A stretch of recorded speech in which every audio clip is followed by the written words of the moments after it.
Hey, hey, hey, hey, hey, hey. Whoop, whoop, whoop, whoop.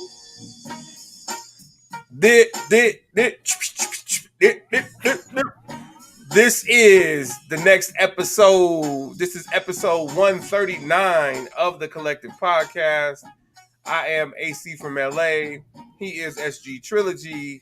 And together, TC Pod Official. Yo, what's up, SG3? How's it going on your end, brother? Brother, it is great, man. It's funny that our intro instrumental actually resonated a little bit different today because Dr. Dre just received his star on the Hollywood Walk of Fame yesterday. So timing wise is great to listen to the instrumental of the next episode and give Dre his props, man. Star studded event yesterday with some iconic hip hop figures that were there to celebrate Dr. Dre. So shout out to Dr. Dre for receiving a star on the Hollywood Walk of Fame. Everything is great, brother. You doing all right?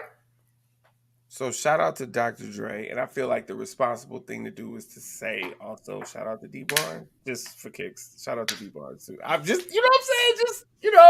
Just give a shout. All right, cool. Yes, everything's good to go.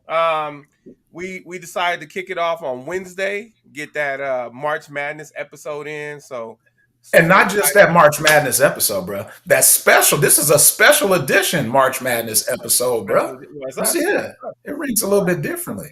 You know what I'm saying? All right, so let's get into what we normally do and let them know where and how and where. Yeah, so we're gonna even revise what we say because usually we'll say Saturdays are always best when you connect with the collective podcast. But I think for this special edition, we can just go ahead and say it's always best when you connect with the collective podcast. And there are quite a few ways that you can do it. You can check out our official website at the collectivepodcastofficial.com. On Facebook, we are TC Podcast Official. On YouTube, X, and Instagram, we are TC Pod Official. On Instagram, he is AC from LA. And on IG, yours This is truly, Tech. SG Trilogy. Hey, Here. yo, let's do it. Let's do it. Let's do it. What's your name, man? New SG Trilogy. Okay, and I'm is. New AC from LA. All right, so let's kick it off. It's episode 139. Here's our topics list: NCAA basketball. That's it. NCAA basketball. But we can't just say NCAA because we're going to talk some NIT also. So we're talking all college. Yeah, you're right. Yeah, There you go. Yeah, you're right. NCAA. Yep. Man, I'm liking that jacket. That jacket you have on is crispy right there, brother. Yeah, I mean, if I wanted, like, if it got a little cool out, I could just be like, Yeah, that's a good look. just whoop. That's a good look, brother. Ah, Donning the alma mater. the Bruins. You already know. You already know. All right. So before you get started, since we've got an abbreviated episode, special March Madness. Let's get Ace Hood quickly.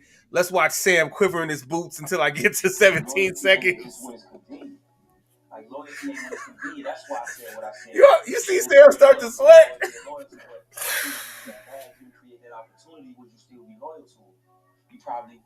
See, you probably wouldn't. Thank you. Thank you. Thank you. And thank you. Thank you. You know what I call that? You know what I call that? I call that triumph.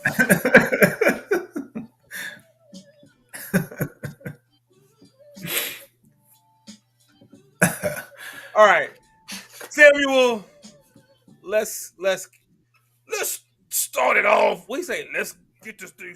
What do you say? I don't know. I know he went into 79. Something 79. Let's take it back to 79. Take it back to 79. All right. So, as most of you remember, on our last episode, we previewed the fact that Selection Sunday was this past Sunday. And so, Sunday, March 17th, we had Selection Sunday, and teams were chomping at the bit and waiting to see if they were going to be called for duty in the NCAA tournament. And so we're going to kick this one off with, now that Selection Sunday has concluded and NCAA basketball has begun, let's talk about the number one seeds. So, out of the East, the Big East, and representing the Eastern region, the number one seed, as expected, is the UConn Huskies. The Huskies had a phenomenal season in which they went 31-3, and therefore they have top billing out of the East. Taking things over to the West, the top dog, UNC Tar Heels. After a season of going 27-7, they are the number one seed out of the West. We have the Houston Cougars out of the South, out of the Big 12, with a record of 30-4 as a number one seed. And then we have Purdue out of the Big 10. They're representing the Midwest after a season in which they went 29-4. So, some tough teams at the top of things, but as we all know, they call it madness for a reason. And a lot of times when we see the big dogs get hit first, like those top tier teams fall out, their madness turns to sadness quite often. But as it pertains to UConn, UNC, Houston, and Purdue, I don't see UConn. I don't see UConn falling off anytime soon because UConn is really playing some flawless basketball right now. Now, as we've seen in past years, anything can happen. But barring any injuries, I think UConn's going to be tough to knock off that top spot. From there, as mentioned, we started action yesterday, actually. And that happened in the form of the 16 seed Wagner University versus 16 seed Howard University, representing the MEAC, HBCU, HU. And that game was close throughout, but at the end, Wagner had just enough to get them over the hump.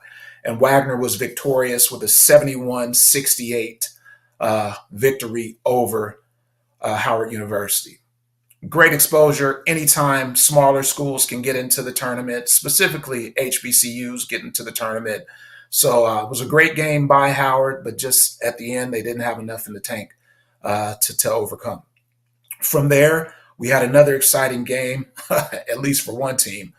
The 10th seed Colorado State faced the 10th seed Virginia, and Virginia was one of the last teams in, and it was questioned by quite a few other teams as to why Virginia made it to the tournament. And looking at their performance, I really questioned it.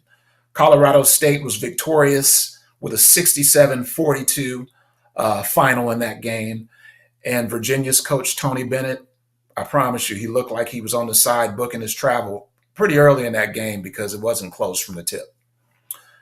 Let's take it to today. And without further ado, a major win. The first NCAA tournament win came in the form of the 16-seeded Grambling State University. Grambling State University defeated 16-seed Montana State 88-81, experiencing sweet victory for the first time in the NCAA tournament. And I am very happy for the Grambling State Tigers.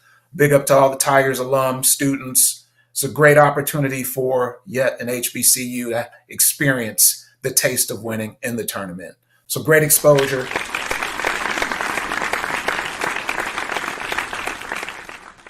Kudos to Grambling State. From there, another game that's happening right now, so it's not even close to being over just yet. We have a battle of 10 seeds in the form of Colorado versus Boise State. And as I said, that game is happening in real time as we speak. And Colorado is up 21-18 with 3 minutes left in the first half. All right, from there, brother, let's go on and talk about. Now, I know you are our women's basketball expert. You've been a fan of women's basketball forever. You're a referee.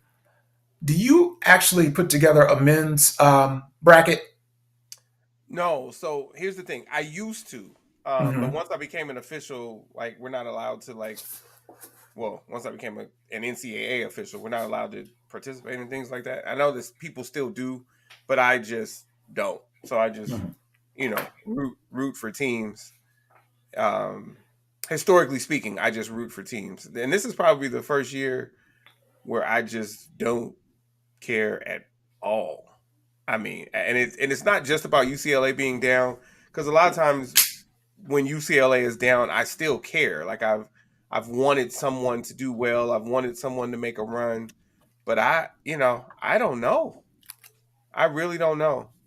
Um, I guess maybe North Carolina, and I think, and it's not because I'm like a front runner or anything, but they have a black coach, so Mhm. right. So Yeah. maybe that. But I know there are other black coaches there, so I would like an upset opportunity. So I'm not sure. Um, so I haven't really looked, but historically Okay. speaking, I just go for teams. Okay. Hey, hey, hey, hey, hey. So what I'm thinking about right now, man, as we talk about brackets and everyone is, well, by now you have had to have your bracket completed in order for it to even be a bracket since games have already taken place. But looking at who could possibly be Cinderella. And so as we look at the brackets, teams that stand out to me that could possibly become that Cinderella team. Oh, I'm sorry. I'm sorry. No, go San ahead. Diego State. I'm going for San Diego Okay. State. San Diego Go State. ahead. There you I'm going go. for San So Diego you State. you go into Aztecs. Yeah. So as we look at teams that could be Cinderella teams, or yeah, I'd say Cinderella teams. You look at teams like South Dakota State, a 15 seed team. You look at a 16 seed team, Wagner, who plays a very competitive, fundamentally sound form of basketball, compliments of their coach Donald Copeland, a Seton Hall alum. Coach Copeland has Wagner playing very, very well, and they're going up against that Mack truck in the form of North Carolina. So that's going to be a tough. But as you just look at teams that have made the tourney that could possibly end up becoming a Cinderella story, when you have teams like Wagner, you have the likes of a 15th seed Long Beach State. Although they're facing Arizona, it's going to be tough. But just looking at the names, Long Beach State is not a team that we're accustomed to seeing, have an opportunity to dance in the tourney. So, you always look for opportunities for, okay, what's going to be that big story? Who's going to be the St. Peters of this year? Who's going to be that team that comes out of virtual obscurity and knocks everyone's brackets or throws everyone's brackets in the trash? And so, I look at schools like Longwood University out of Virginia, who's a 16 seed. Yeah, they're facing Houston, so the odds are against them. They're not necessarily in their favor, but there are quite a few teams here that we have not seen much of. As mentioned, Grambling State won tonight. They're going to face Purdue next. But let's buckle up because before you know it, a team that you least expect to step up to the occasion will do just that. In terms of my bracket, I filled out my bracket. I always fill out my bracket. Right now I'm rolling, but we're only in pretty much day 1.5 because not many teams have played. Um, I'll get down to my final. For the final four, I have UConn, Alabama, Florida, and Creighton.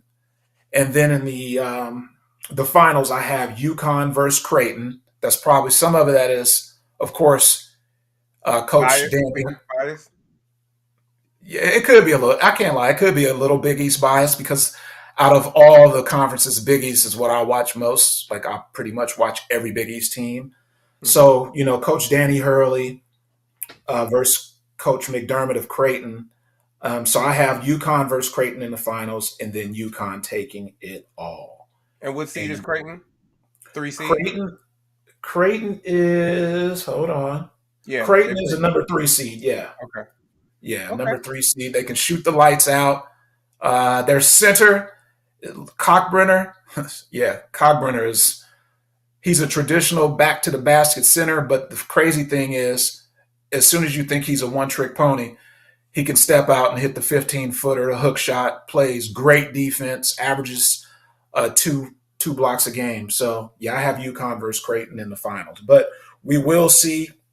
There will be some upsets. One player that I really like who's not on the radar of many. He plays for Drake. His name is Darnell Brody, and he has the perfect name because he's like a 6'10", 6'11", 280-pound Adonis looking dude, man, who gets every rebound, and he runs the court well. So look out for Darnell Brody, who plays for Drake. He's that player. I think this this NCAA tournament could really help him fare well in the form of professional aspirations next up. So yeah, from there I talked about Cinderella. I talked about bracket predictions, and from there let's transition into the NIT. So full disclosure, up until a few seasons ago, I'd always reference the NIT as the not in tournament. So therefore, you're playing in the NIT. But I've had to evolve and I've had to grow. The NIT is actually putting on a great tournament, and there are teams that were really close to making it to the NCAA tournament, but most of them were like the last four out. And so that happened in the form of these four. Well, it happened in the form of at least two of the number one seeds. So Seton Hall came in as a number one seed. They had a season of 20 with a 20-12 record. Wake Forest, number one seed with a 20-13 record. Indiana State, they finished with a 28-6 record, their number one seed. And then Villanova was the final number one seed. Although their record was 18-15, they had a couple of big wins during their season. And so Seton Hall pulled out an overtime victory tonight. Seton Hall faced a feisty St. Joe's team out of Philadelphia, and that one was closer than it needed to be. Had me over here sweating, but Seton Hall pulled that game out 75-72. Yesterday is when NIT action actually tipped off, and so we had 9 games on the docket yesterday, with Georgia over Xavier 78-76. Ohio State over Cornell, 88-83. We had Boston College over Providence, 62-57. University of North Texas over LSU, 84-77. And now North Texas Eagles, they're traveling to South Orange, New Jersey, because they'll face Seton Hall next. We had Minnesota over Butler, 73-72. South Florida over University of Central Florida, 83-77.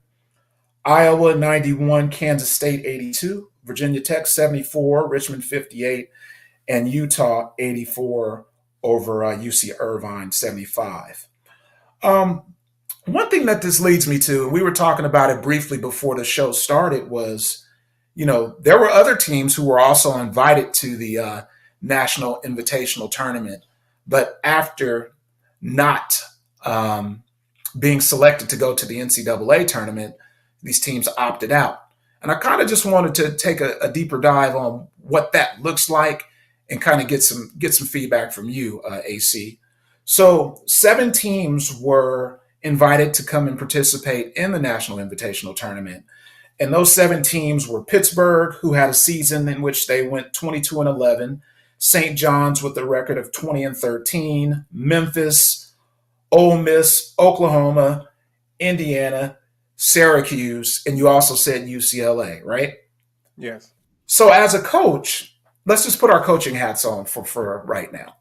As a coach, yes, you're heartbroken, especially if you did what you felt you needed to do to make it to the NCAA tournament. As a coach, it's Selection Sunday. Your team is not selected to go participate in March Madness, but you get that call from the NIT saying, hey, we want you to come and participate. Talk about it. What would make you decide that you're going to decline going to participate in the NIT? So it's a really interesting story. I'm ready to tackle it, at least from the Pac-12 perspective. So let me start with that. Let me start with UCLA.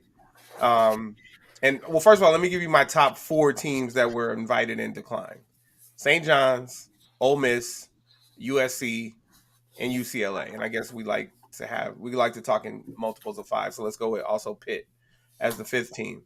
So from UCLA's perspective, Sam, we won the NIT under Walt Hazard. Under Walt Hazard, and had a banner up. And then when we won that 95 NCAA tournament, we took that banner down, and it was like no more NIT for us. The women would be in that space now, although the women were in the NIT a couple years ago. Like, the women are a number 2 seed right now, but they were in the NIT 2 years ago in a really down year. It's just not in UCLA's DNA to accept an NIT bid anymore. So that's that. I think that SC, who does not have deep basketball tradition, will be looking at LeBron James Jr. and the promise of this team in the same building as the Juju Watkins led women's basketball team, just not allowed to go to the NIT. I think that's where it was for them. And then I think that if you have, and then also UCLA is what they consider to be a blue blood, right?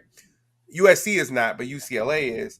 So you mentioned a couple of other teams that have a rich basketball tradition. Syracuse, Indiana, Memphis, not as much as Syracuse, Indiana, and UCLA, but Memphis, and then rounding it out, Washington. I don't know why Washington declined with a 17-15 record. I don't know. But the other teams, it's like that wasn't your goal, and so either you're not good enough to win the NIT, and you don't believe that that would be a promising journey for you, or you just feel like you're too good for it. Same thing with Ole Miss. I have no idea. You know, like for instance, they were 2-9 in their last 11 games after starting the season going 13-0. Ole Miss doesn't have rich basketball tradition, but out of the teams this year, they are one of the top teams. You know, they were probably one of the last teams that wound up being out, like St. John's. And I don't know. Well, last teams that were out that did not accept the NIT. St. John's had a strong season, and they have old school rich basketball tradition. Not so much recently, but the coach is Rick Pitino. Mm-hmm. He's not going to the NIT. We refrain, and I quote, "We remain focused on building a championship level basketball program here at St. John's." Period. Yeah. Well, it's multi-tiered for me. So Okay. if you're a coach and you have a team of upperclassmen, so if you have, say, on your team, you have 3 or 4 seniors who could conceivably not making it to March Madness, not dancing in the tourney, could have been the last time that they play basketball. So I think, like in the form of Seton Hall, that's what happened. They didn't make the tourney. They were close but no cigar. So Coach Holloway went to the team and said, let's vote on this. Who wants to go play in the NIT? And he allowed the players to determine that the team wanted to march ahead and play in the NIT. I think it's great because, as I said, the team has multiple seniors, 4 seniors on the team.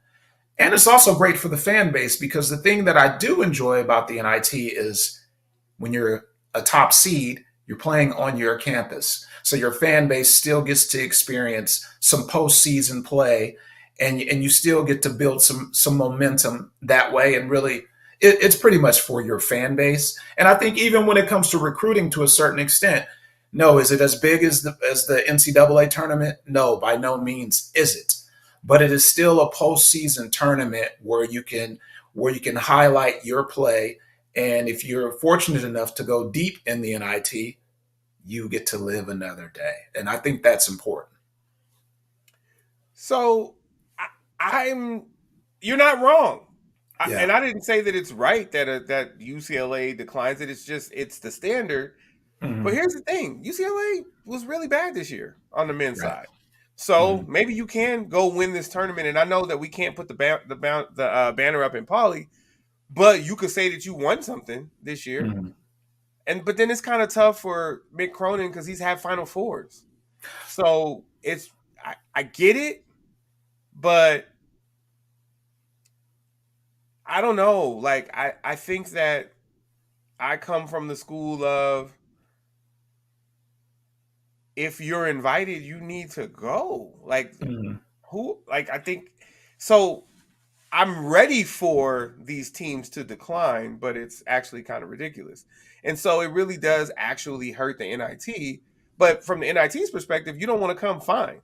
You know, we'll still have a great tournament. But if you had the bigger names, I mean, come on, like St. John's. So Right. you could potentially, like, isn't the NIT championship like it's in Dayton. No, wait, Yes. where's the No, NIT championship?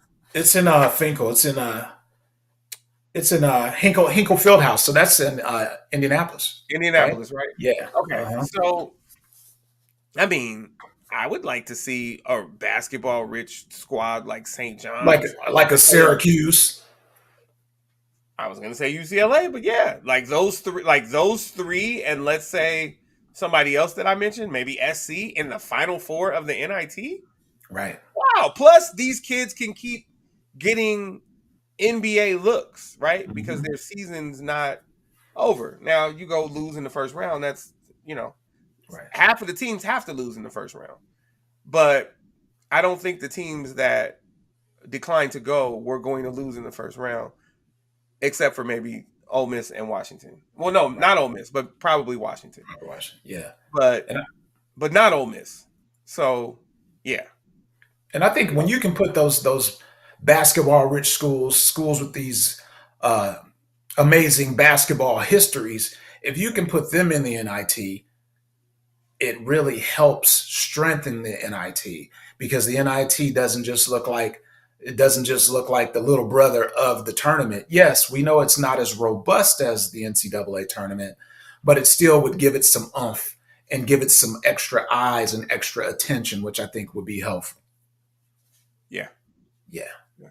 All right. So I have one more thing as it pertains to men's basketball. Okay. You didn't know I was going to bring this one up. So, Selection Sunday, as mentioned, we just experienced Selection Sunday. And then the first thing Monday morning, the transfer portal opened. Mm-hmm. And so that a lot of teams that aren't in the tournament said that they wanted to get the jump. They wanted to jump into the portal. Do you think that the portal should be postponed until all tournaments adjourn?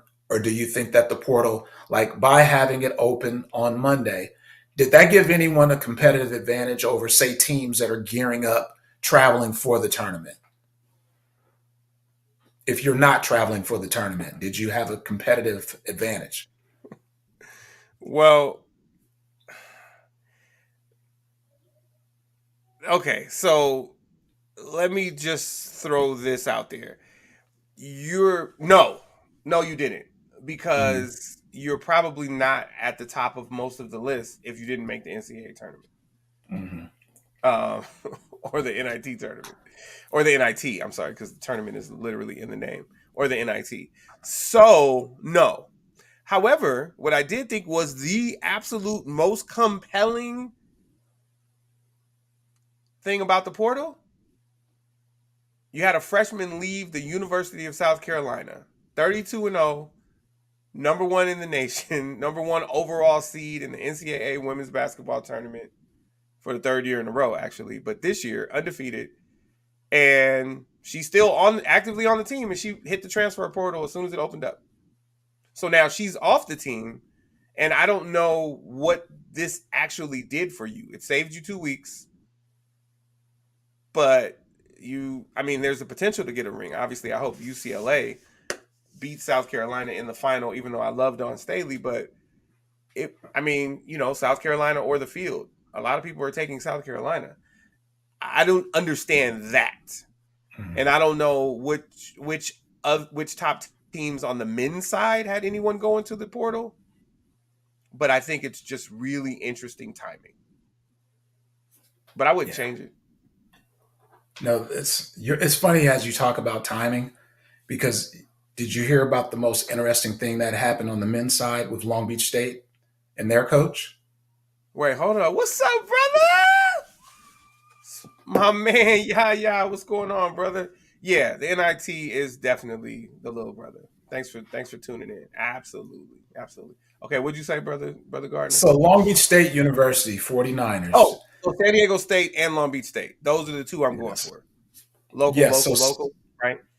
extremely local. So Long Beach State's coach and the athletic director, they agreed that once the season adjourned, that coach would be relieved of his duties. He no longer would be at the helm.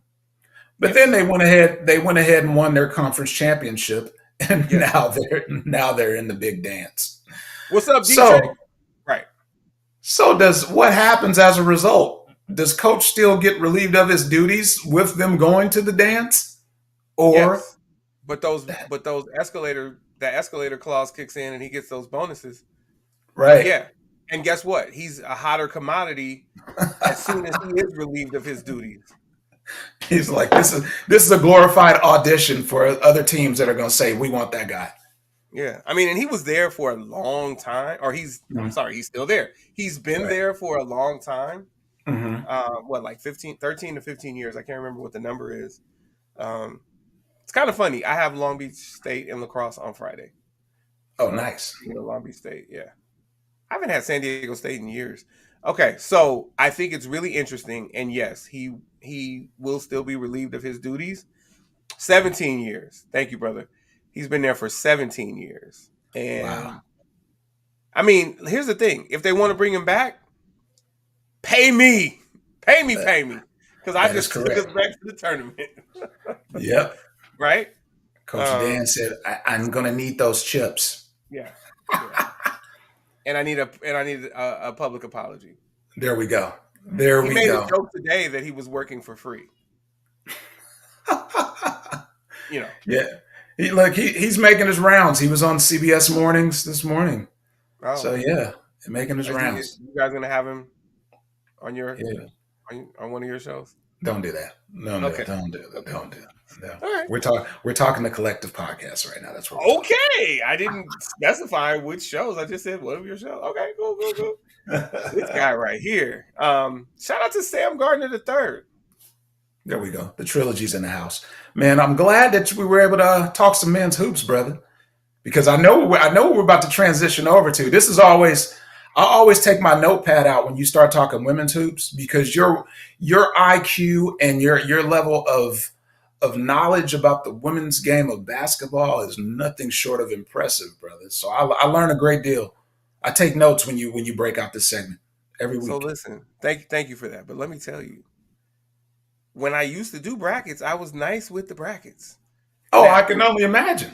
Now, Chris and them hurt my feelings twice. And them hurt my feelings 3 times because I had the Fab Five all 3 of them years. So that didn't really work out. But wait, so you said Chris and them, Chris let you down? Well, twice because he left. After. No, I didn't say he let me down. I said no. They let my bracket down, but I was going for them. Just put it like that. I was going for them. But check this out: the bracket that was almost perfect was the 95 bracket. Okay. I actually had UCLA taking it over North Carolina as opposed to Arkansas. That was my only misstep, and I won the bracket challenge.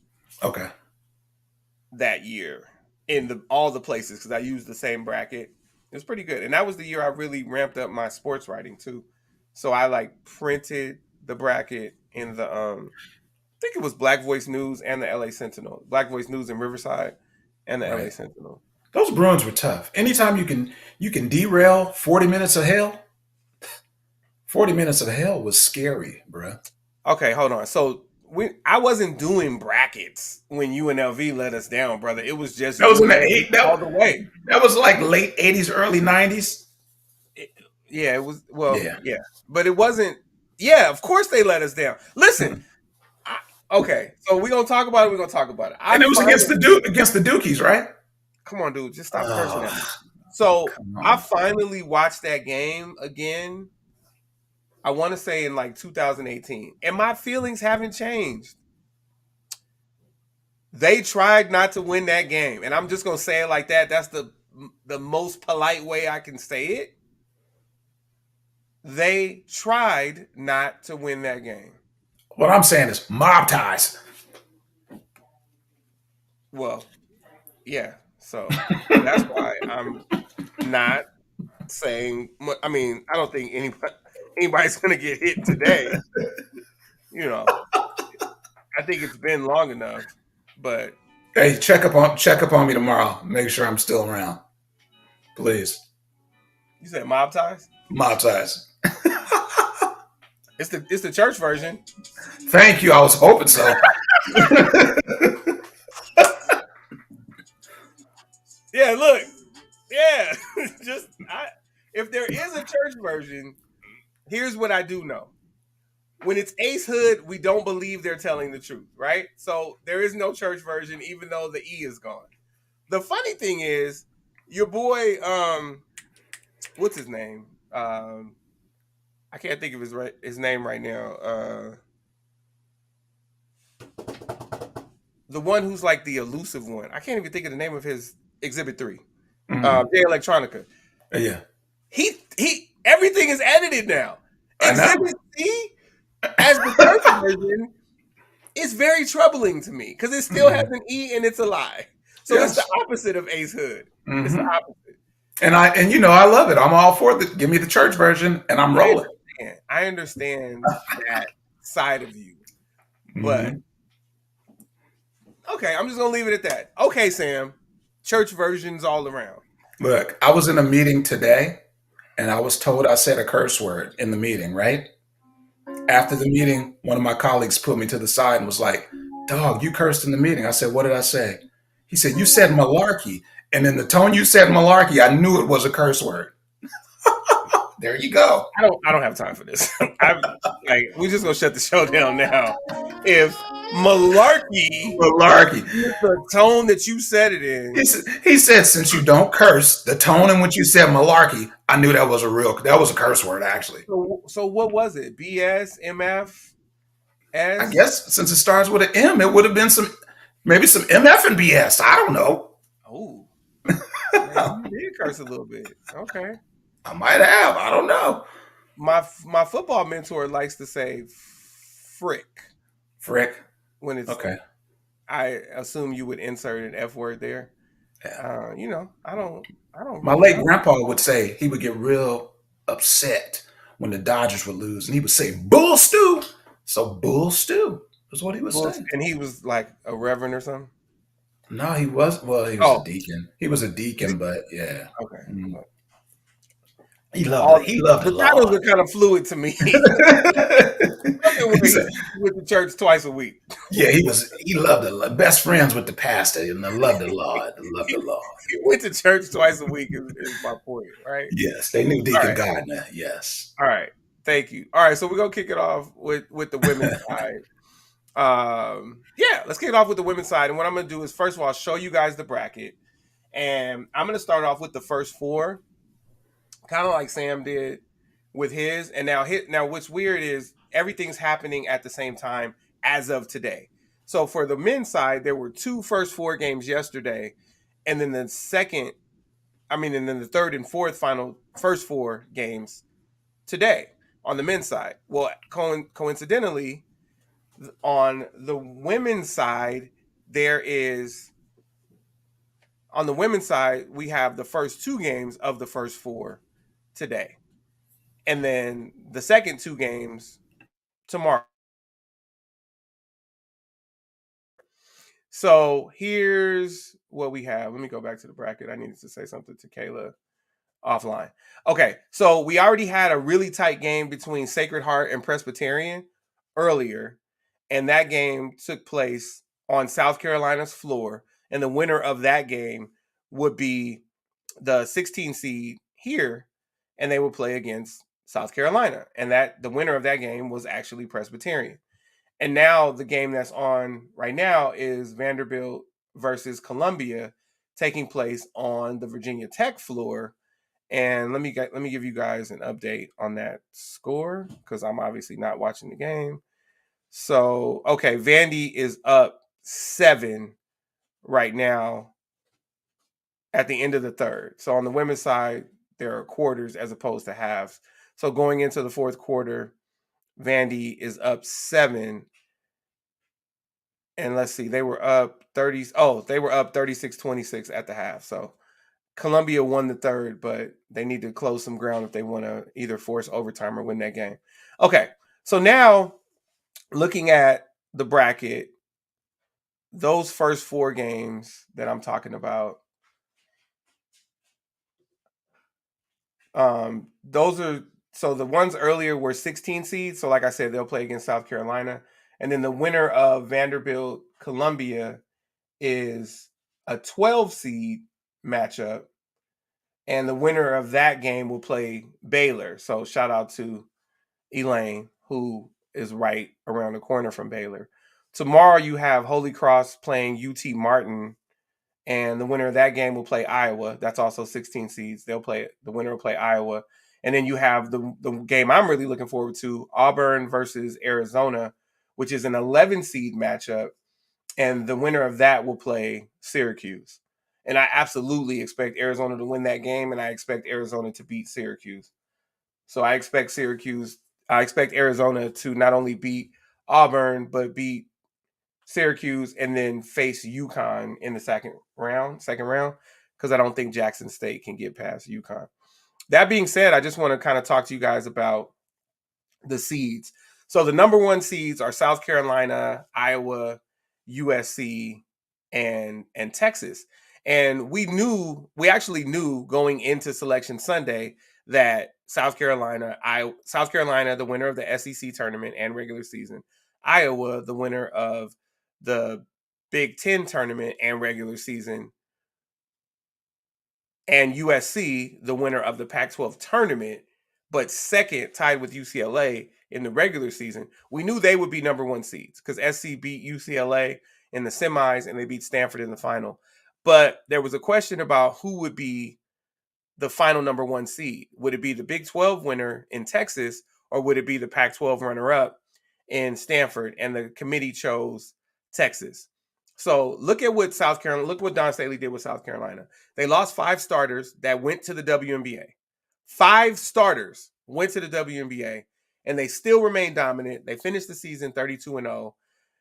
And their success this year, it's players like Bree Hall, Raven Johnson, Ashlyn Watkins, Chloe Kitts, and Camila Cardoso, who were there, but then you have a new person like Tahina Pow coming in and helping not turn the tide, but helping right the ship. And maybe they're even more dominant than they were. And they lost number 1 overall pick, Aaliyah Boston, who was also the rookie of the year and also made the first team, WNBA all first team. So then you have Iowa. This is their first number 1 seed in the tournament since '92. And you've all heard of Caitlin Clark. She leads Division One in scoring and assists. So we're talking 31.9 points and 8.9 assists. So almost 32 points, almost 9 assists. And she leads in 3-pointers per game. Their offense, they have the highest scoring offense in Division One, and they won their 3rd consecutive Big Ten tournament title. They are the 2nd overall number 1 seed. Then you have USC, which is by all accounts ahead of schedule. Superstar Juju Watkins is a freshman. She's also projected to be an All-American. She's projected Juju. she's from LA. She's projected to be the freshman of the year. And she's absolutely going to be an All-American. And it's wild that she burst on the scene and just propelled them. And they have other pieces. So it's not just her. You know, you have Watkins, but then you also have Raya Marshall, and then you have transfers, Mackenzie Forbes and Kayla Padilla and Caitlin Davis, who came in. And, you know, they are trying to go deep. So they're the 3rd overall number 1 seed. And then you have Texas. They lost Rory Harmon to injury, but they finished 30-4.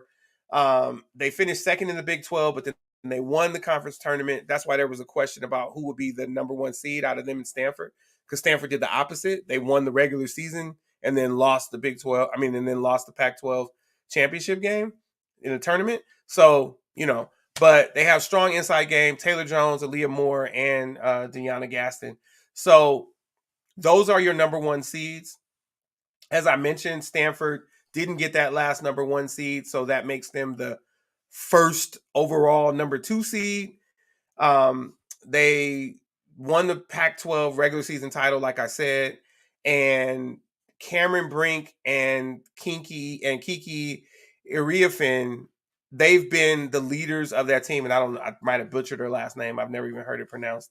I've only seen it throughout the season. But it's important. They won the last regular season Pac-12 championship, and then USC won the final Pac-12 tournament. Now, who came in second in both of those is UCLA. They tied with SC for second in the regular season, and then they came in third. So they made the semifinals, so they basically came in third in the Pac-12 tournament. They're led by Lauren Betts, who is their dominant inside player. They have guards Charisma Osborne, shout out to Charisma, fifth-year senior, Kiki Rice, super duper sophomore, and London Jones, super duper sophomore. Kiki Rice came from the Friends School out in the DMV all the way to UCLA and helped build, right? So, second, the number 2 player in the land behind Lauren Betts, actually, last year, came to UCLA. Lauren Betts went to Stanford, but then she transferred in. And then the number 1 player this year, like I said, Juju Watkins, she went to SC. So you have Stanford and UCLA. You also have Notre Dame, who has, guess what? The number 2 freshman in the country, and that's Hannah Hidalgo, and she's going to be an All-American too. So you have 2 freshmen that are going to be All-Americans. And normally when you have a freshman that's an All-American, that's an All-American, they're also the freshman of the year. But the problem is when you have Juju Watkins, who's probably, by most accounts, the second best player in the country, she's a freshman too. So Hannah Hidalgo won't win freshman of the year. But when you talk about a complete player, she plays offense, she plays defense, she's killing the game. So they won their first ACC tournament title under Coach Niele Ivey. And like I said, Hannah Hidalgo's killing it. Hold on one second.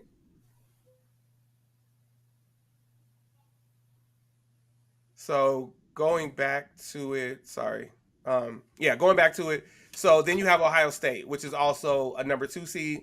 They won the Big Ten regular season, but they didn't win the Big Ten tournament. Like I said, Iowa won that. And their defense is led by J.C. Sheldon and Celeste Taylor. And when you put them with the scoring of Cody McMahon and Taylor Theory, they are formidable opponents. Going on to the number 3 seeds, you have UConn, who's normally a number 1, right? But they've been down. However, they did dominate the Big East. They went from the American Athletic Conference back to the Big East. And all they do is dominate, right? Paige Beckers is back. Aaliyah Edwards with her mask is back. They lead the team. Unfortunately, AZ Fudd is still injured, and she was the number 1 player the year before Kiki, and she went to UConn.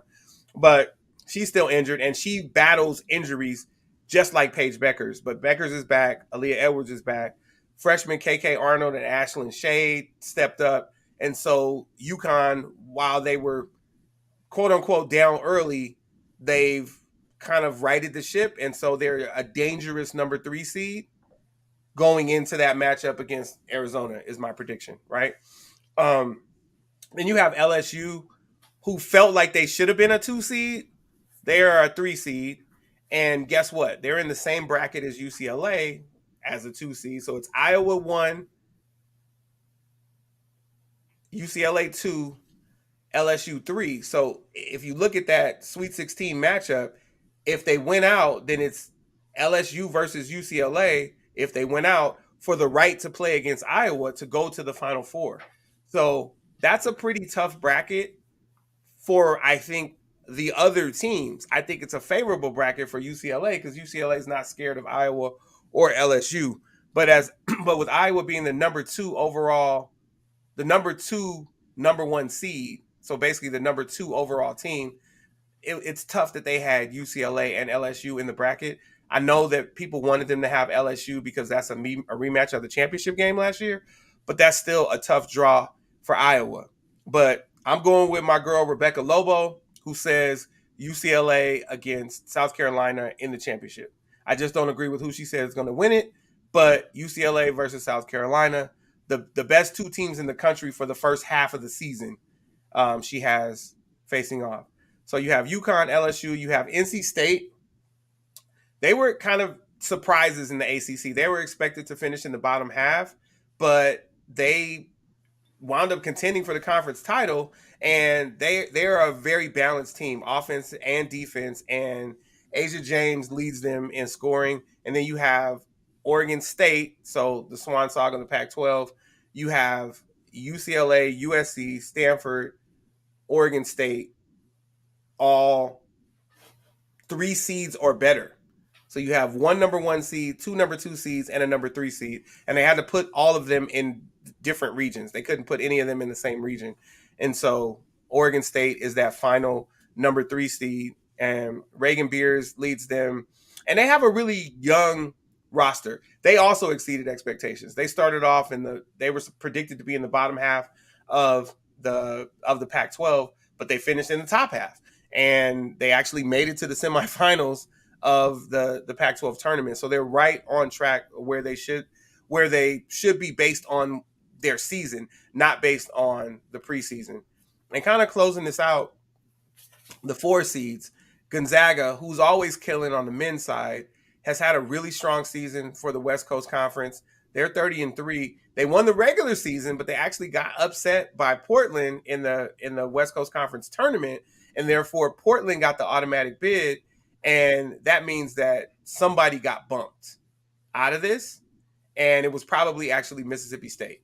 Arizona was the next team to go, and so Arizona was the last team in. Mississippi State was the first team out once Portland beat Gonzaga. But Gonzaga is a strong number 4 seed. Indiana, they've battled injuries all season, but they still only lost 4 times, and they are a very strong defensive team. They beat Iowa this year, and so now it's just we wait and see if Mackenzie Holmes will be healthy. If she's healthy, then they can make a run in the tournament. You have Ayoka Lee with Kansas State is another number 4 seed, and she's been killing in the Big 12. They've got some losses, but they had enough quality wins to make it to the number 4 seed. And actually, they had a stronger maybe first 2/3 of the season. So they were actually expected to, like once the season started, they were expected to probably contend for a 2 or 3 seed, but they had some late losses that wound up putting them at a 4 seed. And then you have Virginia Tech. And this is the one that is thinking what might have been. Virginia Tech was literally battling for a number 1 seed 3 weeks before the season ended. A number 1 seed. They were in the top 4 in the country, and then they lost 4 in a row, and then they lost Elizabeth Kitley in the championship, the ACC championship game, and you just don't know. You just don't know. Like they are a number 4 seed because the tournament committee saw them play without her and didn't like what they saw, but they're also a number 4 seed because they just kept losing. And so basically they controlled their own destinies and just kept losing and dropped all the way to a number 4 seed. I could go over the 5, 6s, 7s, and all of that through 16. But the interesting thing about the women's tournament is no one below a 3 seed has ever won the women's tournament. So it's not like the men's team, the men's side, where you have 6s and 7s that go to the championship or win. It just hasn't happened. In the history of the tournament, there's been one 16 seed that even won a game in the 64 team bracket, and that was when Harvard with Allison Feaster beat Stanford, who have Vanessa Nygaard, Kristen Focal, Olympia Scott, Charmin Scott, but they were battling injuries. They being Stanford, and so Harvard got them, and that's the only number 16 seed that won. So I also want to go over some players to watch in the tournament. Question for you before you hit players. Oh yeah, go ahead. Man, go ahead and give me if you can 2 sleeper teams. 2 sleeper teams. Arizona Okay. is definitely my sleeper. And then was really tough.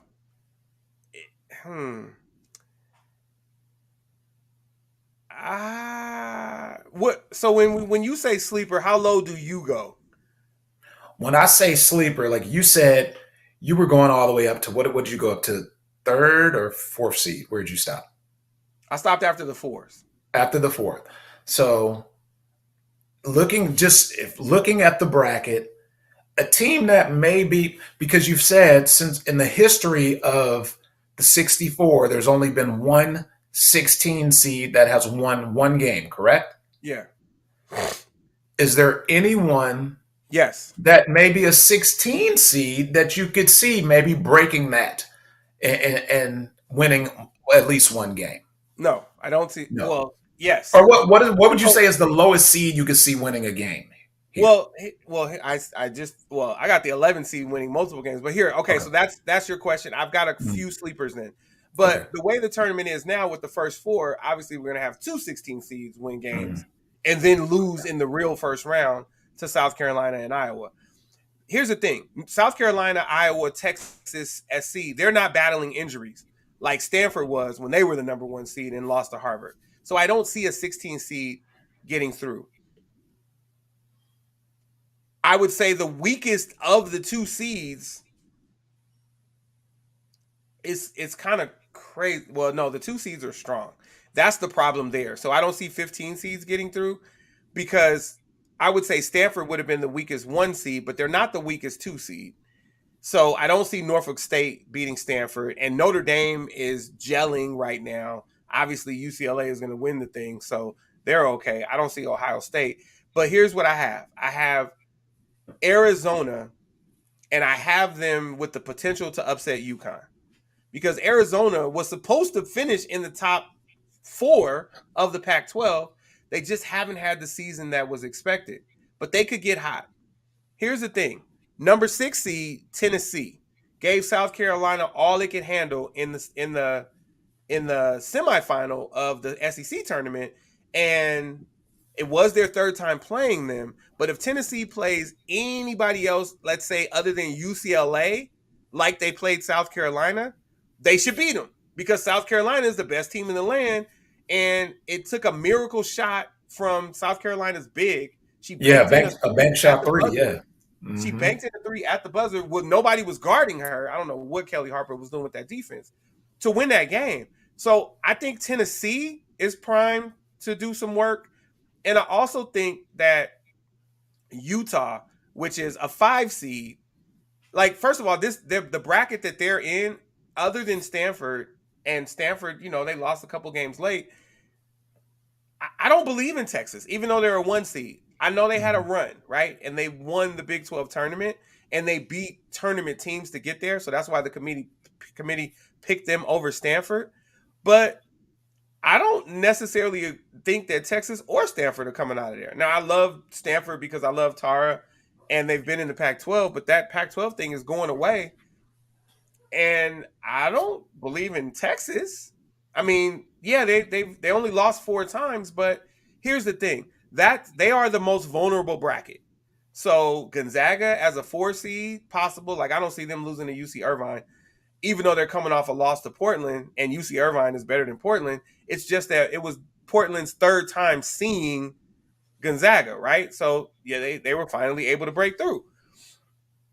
I would say Arizona's dangerous in USC's bracket, and Utah and Gonzaga. Now Gonzaga's a 4 seed, so it doesn't really count as being dangerous based on my standards, but I would say Gonzaga and Utah because Utah started also top 10 and just couldn't get out of its own way. So I really feel like they've got a shot to do some dirt. Um and then I think well here it is. Colorado can beat Iowa in the Sweet 16. Okay. Fair enough, brother. Colorado can beat Iowa because like all of these Pac-12 teams Hmm. have been in the top 10. No other conference could say that. You've had 7 Pac-12 teams in the top 10. Wow. Yeah, that's big. They That's didn't big. finish that way, but they've been there. Hmm. And guess what? No other conference has 4 teams on the top 3 lines like the Pac-12. Right. So Right. all the teams that didn't make it, that you have, like I said, 2 number 5 seeds. Utah and Colorado are both dangerous. They can beat Texas and Iowa. Wow. Arizona, Buckle up. Buckle Played up. the Buckle national up. championship game 2 years ago, Yeah. or whatever it was, 3 years ago. Like it was the other day. You know what I'm saying? Yeah, man. Yeah. Look, one other thing before I know you're gonna point out your key players.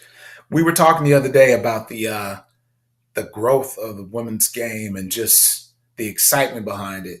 Man, one thing that gets me excited that we didn't even talk about is just some of the names, dog. When you're hearing Juju and Charisma and London and Kiki and Hannah Hidalgo, like these names, dog, they sound like freaking modern day superheroes, man. And I think a Yeah. lot of these women are freaking superheroes because they can ball. Right. Right. Yeah. Hey, Yeah. mom. Like, listen. So London Jones, who my homegirl Vonda calls a tiny little thing. I actually used to rep London in high school because she went to school out here. So when I was still doing high school, I had her games out in the Big Eight out here in the Inland Empire in California. Um, Hannah Hidalgo, yeah, dope name. Kiki Rice, yeah, like yeah, Juju Watkins, Kiki Rice, even Az Fudd. Like I love these. Like she's injured, but yeah, I love these names. I absolutely love these names. So yeah, brother, legit. Yeah, man. So Good you stuff. wanted me to go over some people? Yeah, man. Let's go over some people. How many you gonna put out there? How many you gonna One, let the people know two, about? 3, 4, 5, 6, 7, 8, 9, 10. I'll stop at 10. So you gonna name them? Are you gonna give some of their attributes? I'm just gonna just touch on them real quick. Okay, bet. Let's do it. Yeah. So Caitlin Clark, Iowa Hawkeyes. Listen, I won't deny it. She's a straight rider. I don't want to mess with her. See, I did the church version for you. Shout out to Tupac. Um, what like leading the country in points and assists, that's huge because that means and she shoots at a high percentage. So it's kind of like she's nice and she's nice to her teammates, right? Yep.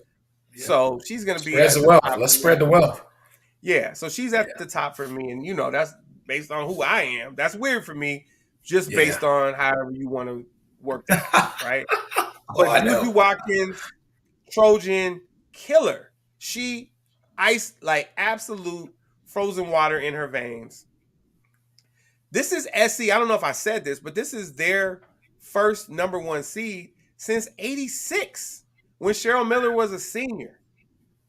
And by the way, the two seed for UCLA is our first in school history because the championship that we have is not NCAA. It's the AIAW Hmm.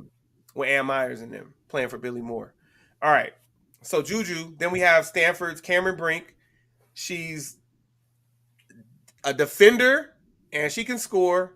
She's gonna block shots. She's gonna get rebounds, and she's not a punk. So she's huge for Stanford, and she's important for them if they're going to do anything. So that's 3. Number 4 for me is Paige Beckers. She had the ACL injury that kept her out forever, and she's back. And once again, she elevates her game when it matters most. Now, the Big East, they're not really challenging them, but they do play a lot of non-conference games. Like UCLA put hands on them, but they won a lot of those other not South Carolina put hands on them, but they won a lot of those other South Carolina games. They won a lot of those other non-conference games, and her performance, like and by the way, she's not coming back, so she's gonna be a WNBA next year. But her legend just continues to grow every time that she laces them up for the Yukon Huskies. Shout out to Hannah Hidalgo. What am I on now? 5. Hannah Hmm. Hidalgo, the second best freshman in the land, but the fifth best player in the land. She's dazzled, and she's all around. She can score the ball, she can defend, and she's going to get assists too. Um, ACC Player of the Year, and such a bright future, right? Like she's amazing. So Notre Dame is in good hands now and in the future, just like USC with their freshmen, just like UCLA with their young crop of guards with Kiki and London, and then Lauren Betts is only a sophomore. That's their big. This is Charisma Osborne's last year. Shout out to Charisma. Thank you for coming back one more year. Tennessee's Rakia Jackson. This is her final year. She's a grab forward, but she shows up in the biggest games, right? She had a game against South Carolina in that semifinal, and I think that the Lady Vols can actually make some noise if they figure out how to pretend like everybody that they're playing is South Carolina. Mm-hmm. They can get out of that bracket. It could really be Tennessee against Utah in that going into the Sweet 16. It really can. All right. That's what I got there. So then Georgia Amore from Virginia Tech. So with Elizabeth Kitley out because she's injured and we don't know when she's coming back, but her right hand woman was Georgia Amore, still Georgia Amore, right behind Rakia Jackson. For me, she embodies the spirit of determination and skill, and she's so pivotal in their success, especially without Kitley. How she goes is how they go. So, she's a leader on and off the floor. We'll see what happens with them. And then right behind her is Kitley. We don't know what's going to happen with her, but she is a focal point for Virginia Tech. And, as you see, that's the first school. What is that, 7 and 8 for me? That's the first school that has two people in that top 10 for me. And then I guess I'll go to 7, 8, 9. I'll go to 11. So 9 for me is Lauren Betts. One of my buddies who will remain nameless thinks that she's super soft. I don't agree that she's soft. I just think that there are a lot of times when she becomes disinterested because they forget how to use her. And when they remember how to use her, she's super solid. She's a great defender. She's great on offense. If you can get her the ball, she's not going to create her own shot. But if you can get her the ball, she does have post moves, and she can always finish around the cup, and she can block shots. So, I mean, she is crucial to the Bruins' success, and I do believe that they will win the national championship. Then you go with 10 and 11 with South Carolina's Camila Cardoso and Alyssa Peely of Utah, and that just really rounds out. Like I said, Utah is a threat, and South Carolina is the best team in the country. So you got to have somebody on their team in the top 10, and she is their leading scorer. She is suspended for the first round of the NCAA tournament because she was involved in an altercation against LSU in the SEC championship game, but she'll be available after that if they do get by Presbyterian. And because they sat there as a team and watched Presbyterian play Sacred Heart, I fully feel that they will know Presbyterian's weaknesses and exploit them and beat Presbyterian without Camila Cardoso. All right, that's what I got here, man. I'm not gonna talk about I gotta throw one in that list though, bro. Well, I stopped at 11. No, I'm just round it off. I'm gonna give you one more. Who plays? No, well, man. I have my list keeps going, but you can insert your honorable mention. I'm inserting my Anissa Morrow is mine because that 1-2 punch between Anissa and that LSU 1-2 punch between Anissa and Angel Reese. Well, she's literally next. So here, let me stop at 12. Yeah, there you go. There you go. Anissa Morrow's transition to LSU has been seamless, and her partnership with Angel Reese formidable. That's a dynamic duo right there, bro. Together they form a duo that can navigate LSU through the tournament challenges. Yeah. And then I actually have Angel Reese a little further down. But yeah, there you go. Yeah, there you go. We're channeling the same energy right there. I like her as a guard because she hits the boards, dog. Because she almost gets 10 rebounds a game. That's why I'm like, yeah. Absolutely. All right, brother. Well, that's what I have. I have very boring UCLA versus South Carolina in the championship. That's a 2 versus the number 1 overall seed. Yeah, super excited about March Madness. I have Arizona winning tomorrow, and yeah, that's good stuff, brother. Good stuff. This has been a great night of talk. This has been a great night of talking college basketball, man. Yeah, it's definitely been fun. Yeah. Oh, all right. So Kayla? All right. So Kayla wants to say goodbye to everybody. All righty. Have a good one. Bye. Here. Bye. Don't do that, Kayla. You have on a dress. Say bye. Bye. Okay. Bye. All right, so listen, this is episode 139 of the Collective Podcast. I know we wound up really running with March Madness because this was a special March Madness episode. Thank you, Yaya, for coming through, Dietrich for coming through, Gretchen for coming through, everybody else that's watching and hasn't said anything. Thanks for coming through. Anybody who's going to watch it back or listen to it back, thank you. And as I've started to say lately, shout out to all the first time listeners, shout out to all the last time listeners, and shout out to everybody in between. Um, First time viewers, last time viewers, and everybody in between also. We really appreciate you. And again, this is episode 139 of the Collective Podcast. We won't be on Saturday, so episode 140 will be the following Saturday. And we'll be back then. Brother, True indeed. want to say True indeed. bye to the people? True indeed, man. Let's close out. Let's have a closeout, man. All right, go ahead. All right. Well, hold on. Cue me up on some closeout music. Get back to my tools. Get ready for the closeout. New SG Trilogy.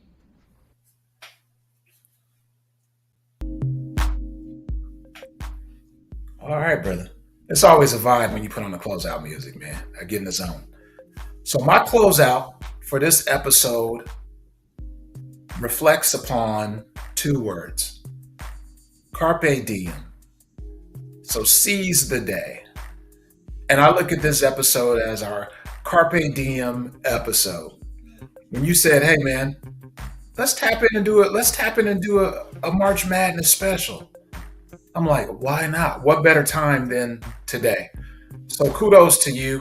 And I think that's something that our viewers and listeners can take with them. If there's something that, a dream you have, something on your mind, sometimes just jump in and do it. Don't procrastinate. Don't talk yourself out of it, because when you do jump into new adventures, it can be so fulfilling. So let's go ahead with Carpe Diem, seize the day, as my theme for this closeout. What about you, brother? All right. Well, thank you for that. Thank you for that, brother. So that's Sam. So for me, you know what I always say, and if you don't, then you'll hear it now. Let your family know you love them. Let your people know that you love them.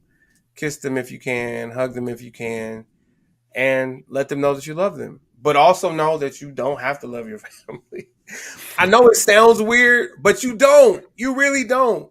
You just have to be related to them. So protect your peace at all costs. Protect your peace at all costs. And you don't, and so the people that you do love, just let them know. That's the key, right? And then I'm not even playing. Oh, he deterred himself off. I'm not even playing my closeout music. Oh, I didn't do anything. This is AC from LA. This is the closeout. None of that. Let me get my drops. Hold on. Let me go back to that. New AC from LA. Get ready for the closeout. Yeah. All right. So now let me get back to my music. So I'm not saying you should just go around and hating your family. I'm just saying if people violate your peace, you don't have to like them just because they're related to you. It helps if you do like your relatives, but you just don't have to. That's all I'm saying. But the ones you do like, let them know. Like, I love my daughter, Kayla, who just came to say hi and bye to y'all. I love her. Love my mom, my sister, my pops. You know, I love Sam and his family. I'm not allowed to say names. Love Sam and his family. You know, I love Marlene and her family. Those are my people. You know what I'm saying? And then I love some of my family. And the ones I love, y'all know I love you, right? All right, cool. Episode 139 of the Collective Podcast. I hope you enjoyed the March Madness special. I don't know why Sam's over there fronting like something happened just now. Listen. Protect your peace at all costs. That's the key, right? Protect your peace at all costs. I'm in a sentimental mood as we get out of here. That's all you get. Now I'm about to play Tupac. All right. We out of here, Sam. Episode 139. We're out. Peace. We appreciate you all. We do appreciate you, and we always go out to Pac. But sometimes we go to Ill Al Scratch before we go to Pac. You put me through the neighborhood.